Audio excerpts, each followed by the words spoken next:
In this lecture, we start looking at several special distributions that are used frequently enough that they've been given names. So here's a description of the first distribution. Let x be a random variable that assigns equal probability to each of the integers in the set from 1 up to cap n. And so we want to find the probability mass function, the cumulative distribution function, or the CDF, the mean, the variance and standard deviation, and possibly even the skewness and kurtosis. So the name of this distribution is the discrete uniform distribution. We call it the discrete uniform because the sample space is a discrete set. In fact, it's a finite set from the integers from 1 to cap n. So that is a finite set, obviously, and so therefore it's a discrete set. So x in this case is a discrete random variable. And then we call it the uniform distribution because the probabilities on each of the values in the sample space are uniform, they're equal. So again, the discrete uniform distribution. So we'll denote the PMF of this distribution by lowercase f and the CDF by uppercase f. Then obviously, because each of the values in the sample space has the same probability, each has the probability 1 over cap n. For any value of x that is not in the sample space at which we would evaluate this PMF, the PMF evaluates to 0. So remember that we have to have this last statement here because the PMF has to be defined at every real number.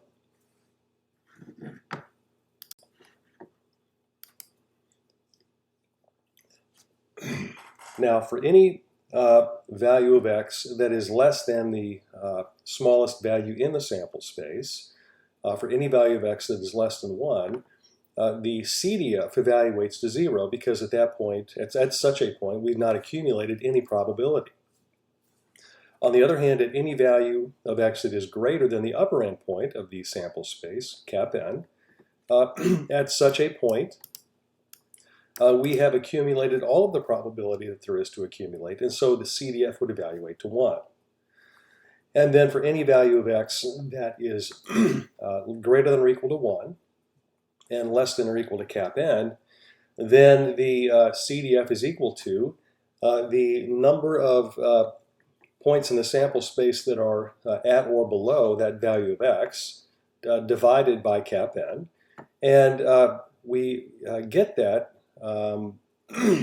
value by using the greatest integer function. So again, we've seen this before, but this notation represents the greatest integer that is less than or equal to x. So this is fairly straightforward, fairly easy to derive from the PMF, and the PMF really follows directly from the description of the random variable. And so now let's come up with a formula for the mean of the distribution. Now let me just say that we have seen some examples of this kind of a distribution in several examples, although we haven't used the name of the distribution. We came up with the PMF and the CDF in those situations, in those particular examples.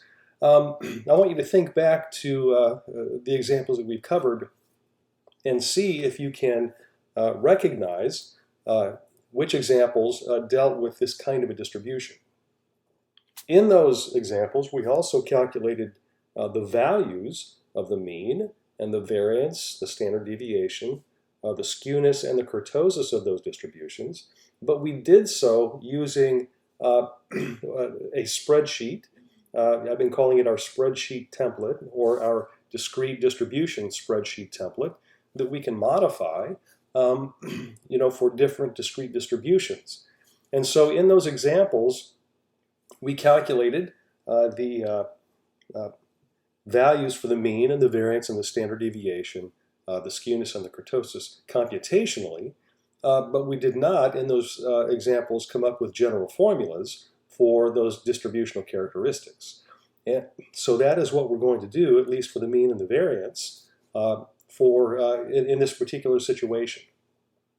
And so the mean of the distribution, which is the expected value of x, by definition is going to be the weighted sum x times the value of the PMF evaluated at each of the values in the sample space of x, which are the integers from 1 up to cap n.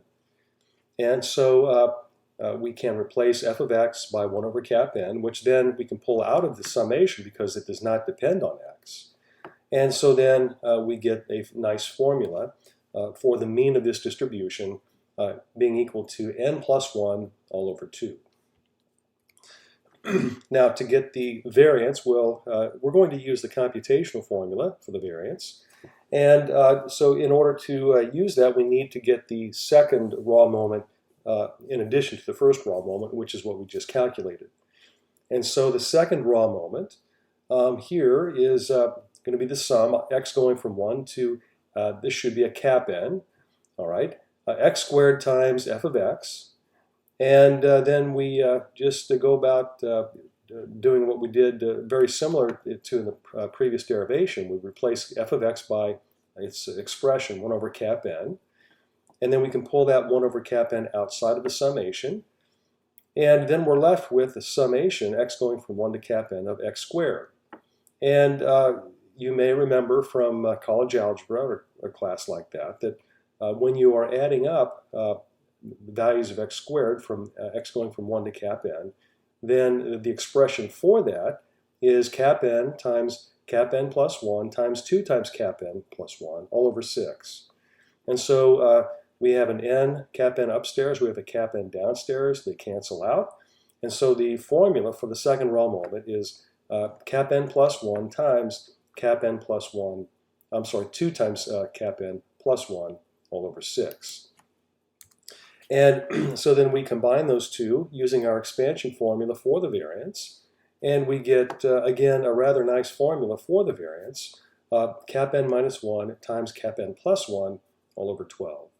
And so I'll let you look through the calculations here, just some basic algebra, and it's not too hard to do.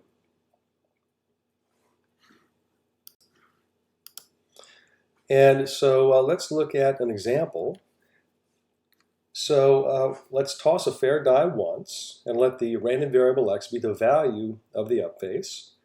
So we have looked at this example. This was one of the first examples that we looked at. Not the first, it may have been the second example. And I would encourage you to go back in the notes and look for that example and look at the results that we came up with. Now obviously the sample space of x in this particular example is a set of integers from 1 to 6, the values that are on the 6 faces of a die. And since the die is fair, what that implies, what that means is that the 6 outcomes in the sample space are equally likely. So the die is fair. That means that the 6 faces of the die have equal probability of showing, of being up. And so that implies then that the 6 values in the sample space of this random variable x are equally likely. So it follows then, without having to do any derivation, all we have to do is recognize the structure, or by the structure, of this experiment in the sample space, and the fact that the assumption is that the die is fair, then it follows that x has a discrete uniform distribution on the integers from 1 to 6. And so once we can recognize it, we can immediately identify the distribution, and then we know a whole lot about the distribution. And that's really the reason why we're looking at these named distributions, because in many situations we can look at a description of a random experiment and the random variable or random variables that are defined on the sample space of that random experiment, and we can immediately determine what the particular distribution of the random variable is. And so when we can do that, when we can recognize what the distribution is for a particular random variable, then we don't have to, number one, derive the PMF, we don't have to derive the CDF, and we won't have to go through computational techniques to calculate various distributional characteristics. For example, we won't have to construct spreadsheets and things like that. We'll have, for these named distributions, the ones that are used frequently enough that theoretical results have been obtained for them, in most cases, we're going to have very nice formulas, very convenient formulas for things like the mean and the variance and the standard deviation, which we've just, in our previous derivations so far in this lecture, we've derived those nice formulas. So it's really going to make working with these distributions easier because we know their characteristics. And so because we know this has a discrete uniform distribution on the integers from 1 to 6, we can immediately, without even having to derive these functions, we can write down the PMF and the CDF. And so here we have the expressions, the functions for the PMF, as well as the CDF. And so, for example, we could use these functions to compute probabilities if we were asked to compute probabilities for this random variable x. We can also very easily now find the mean and the variance, and then the standard deviation for the distribution or for the random variable just by using the formulas that we've already derived. And so the mean of this distribution, the expected value of x, remember that is given by cap n plus 1 over 2. So cap n is 6, and so the mean of this distribution is 3.5. The variance is cap n minus 1 times cap n plus 1 all over 12. And so the variance of this distribution is 35 over 12, which rounded to 4 decimal places is 2.1967. Now, again, note that these are the same values that we would obtain using the discrete distribution spreadsheet templates that we've been using in the course up to this point when we've been working with discrete distributions, discrete random variables. But since we now have simple convenient formulas for these values, we don't need to go through the process, of constructing or utilizing a spreadsheet to do the calculations. And remember that those calculations are based on the definition formulas for the raw and or the central moments, which is not that's not a disadvantage or anything. But I just wanted to point out that and remind you that the spreadsheets that we're using work in all of those different for all of those different discrete distributions that we would consider, because they are based on the definition formulas for the raw and or the central moments. Here we have very specialized formulas that apply only to the discrete uniform. So, we wouldn't want to use these. These are not true for other distributions. They're true for the discrete uniform. But now that we have them, it's very easy and very quick to calculate these quantities. So just to show you, to remind you, the values that we got when we did this using a spreadsheet. Okay, here is what this looks like. Let me see here. Yeah, expand that a little bit. Okay, and so here we have the sample space for this experiment. Remember, the experiment is to roll one fair die and let x be the up face. The sample space consists of the 6 values 1 through 6. I've got the probabilities listed here, the values taken on by the PMF, so 1 over 6.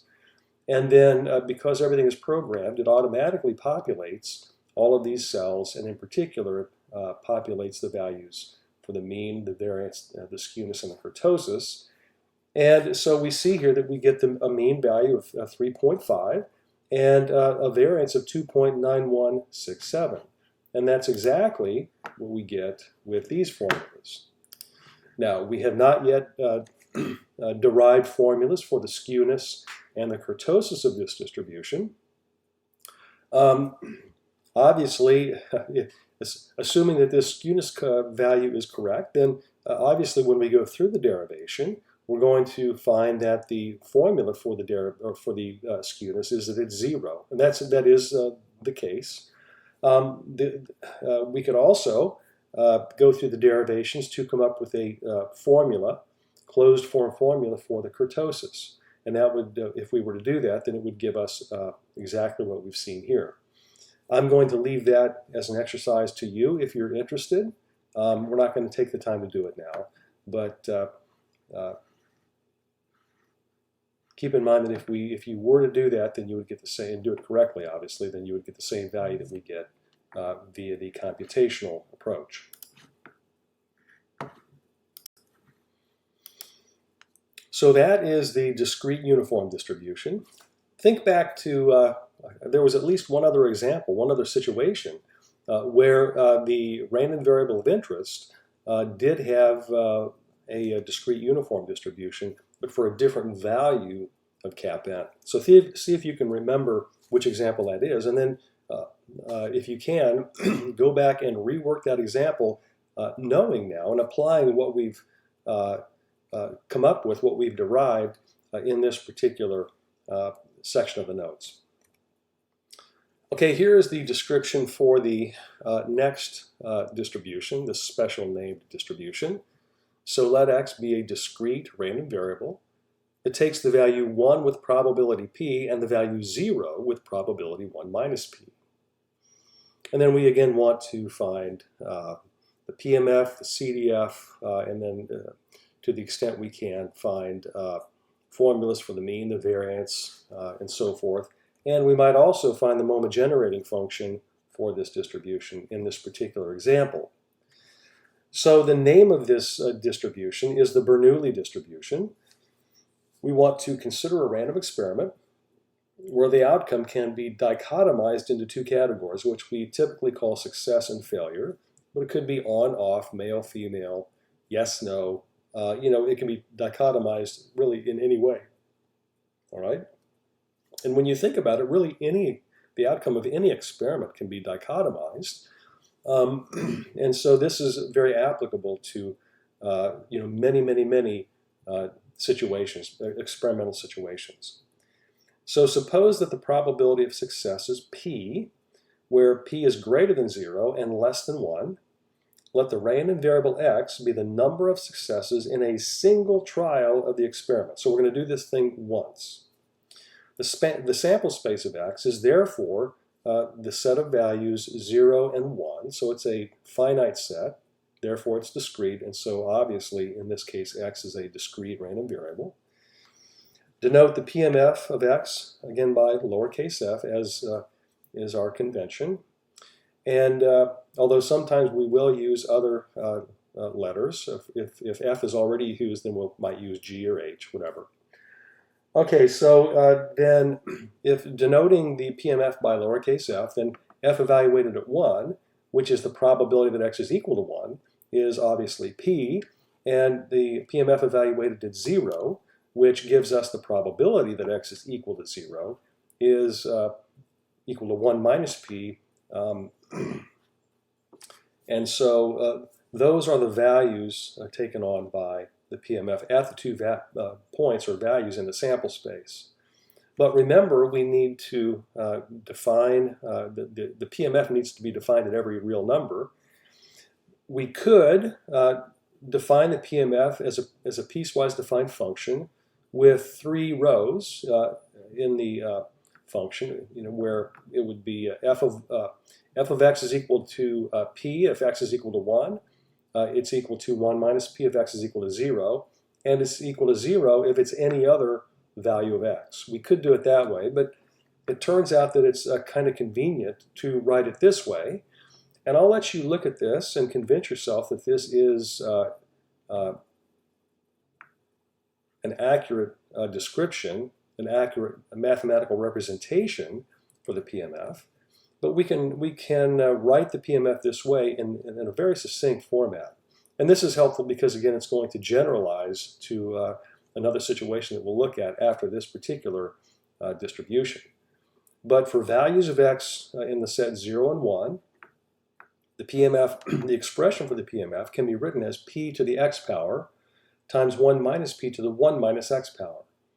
Now, let's think about this. When x is equal to 0, we have p raised to the 0 power, which is going to be 1. And then we're going to have 1 minus p raised to the 1 minus 0 power, or the first power. And so when x is equal to 0, this would evaluate to 1 minus p, which is exactly what it needs to evaluate to. When x is equal to 1, then we have p to the first power times 1 minus p to the 0 power. Okay, and 1 minus p to the 0 power is 1, so this would evaluate to p, which is exactly what it needs to evaluate to when x is equal to 1. And then for any other value of x, we define the PMF to be 0. And so this is an accurate mathematical representation for the PMF in this situation, and it is defined at every real number. Now, a random variable with this PMF is called a Bernoulli random variable. In particular, a Bernoulli random variable with success probability p. This distribution has one parameter, which is the success probability. Once we know p, then we would know the failure probability, which is 1 minus p, and that follows by the complement rule. So a shorthand way of expressing this, if we wanted to communicate the fact that a random variable x has a Bernoulli distribution with success probability p, then this would be the way that we would represent that or abbreviate that. The tilde here means that is an abbreviation for is distributed as, and so we would read this as x is distributed as a Bernoulli random variable with success probability p. Now, let's derive formulas for the mean and the variance. And so the mean of the distribution, the expected value of x, is going to be the sum over the sample space. Remember, the sample space consists of the values x being equal to 0 and 1 of x times f of x. So it would be 0 times f at 0 plus 1 times f at 1. Well, this first term in the sum is 0, obviously, and f of 1, remember, evaluates to p, and so the expected value of x is just p. The expected value of x squared, the second raw moment, is going to be the sum x going from 0 up to 1 of x squared times f of x. So 0 squared times f at 0 plus 1 squared times f at 1, and that again is equal to p. And in particular, and in general, the kth raw moment is also equal to p. So every raw moment of positive power, values of k, integral values of k that are positive, is going to be equal to p. So that's just kind of an interesting aside there, and it will help you, for example, if you want to derive formulas for the skewness and the kurtosis.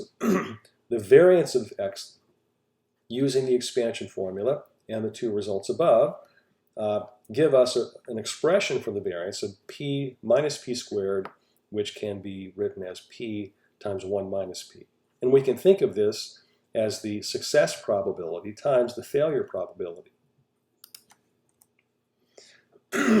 Now, we can also come up with a formula for the moment generating function of the distribution of x. And so remember that the moment generating function is given by the expectation of this function e to the tx, assuming, or as long as that expectation exists for all values of t in some interval around 0. And so remember, to get the expectation of a function, that expectation is just the weighted average of the values taken on by that function.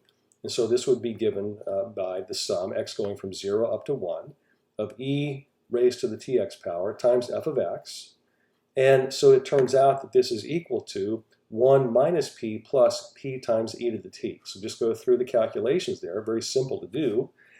And this function here exists for every real value t. And so because it exists for every real value of t, it exists in some interval around t. And so the moment generating function exists and is given by this function. Now, we're not going to utilize, let me see here. Oh, no, we are. I'm going to show you how to calculate the moments using the moment generating function in a subsequent slide here. But this is how we derive it for this distribution. Now, note that the derivative and we're talking about taking the derivative of the moment generating function with respect to t. The derivative of that function is equal to p times e to the t. Also, the second derivative with respect to t is also p times e to the t. And in general, the kth derivative with respect to t is p times e to the t. Now, it follows that for each k, from 1 up to and so forth, for every integer, every natural number, k, the kth raw moment is given by the kth derivative of the moment generating function evaluated at t equal to 0. So the first raw moment would be equal to the first derivative of the moment generating function evaluated at t equal to 0. The second raw moment would be equal to the second derivative evaluated at t equal to 0, and so forth. And so notice that because these derivatives are all the same, when evaluated at 0, they all take the same value, and that value is equal to p. And so that implies then that the first raw moment is p, the second raw moment is p, and so forth. And we're deriving this using the moment generating function, but it's exactly what we got using the definition of the raw moments. Okay, so just keep this in mind. This is how we would use the moment generating function. In many cases, it's going to be easier to use the moment generating function to calculate raw moments than it would be to use the definition of raw moments. So let's look at an example. Let's toss a fair die once and observe the up face. Define the random variable x as follows. So let's let x be 1 if we get a 6 and a 0 otherwise. Okay, so then if the die is fair, then the probability that we get a 6 is 1 over 6. And so the probability that x is equal to 1 is 1 over 6. And so based on the description of this experiment, we can immediately conclude, without really having to derive anything, that the random variable x has a Bernoulli distribution with success probability p equal to 1 over 6. And so now that we know that, and again, we determine this by the description of the experiment and our knowledge in general of the Bernoulli distribution, we can immediately write down the formula for the PMF. All right, it's equal to 1 over 6 raised to the x power. Well, let me back up. For values of x in the set 0, 1, for the values of x in the sample space, the PMF is equal to 1 over 6 raised to that x power times 5 over 6 raised to the 1 minus x power, and it's 0 otherwise. In addition, we have nice formulas now for the mean and the variance of this distribution. The mean is just equal to p, which is 1 over 6. The variance is p times 1 minus p, so 1/6 times 5/6, which is 5 over 36. And so we were able to calculate those values very, very easily without really having to, without having to rely at all on going back to basic principles, using the definitions of the various moments and going through the expansion formulas. Because we've already done that work in deriving these nice, concise, succinct formulas for the mean and for the variance. Now, you could also come up with, you now have really all the ingredients you need to calculate calculate nice formulas for the skewness and the kurtosis. You would first need to calculate the values of the central moments, the third and fourth central moments, and then once you have those formulas, then calculate the skewness and the kurtosis. So I'll leave that as an exercise for you to do.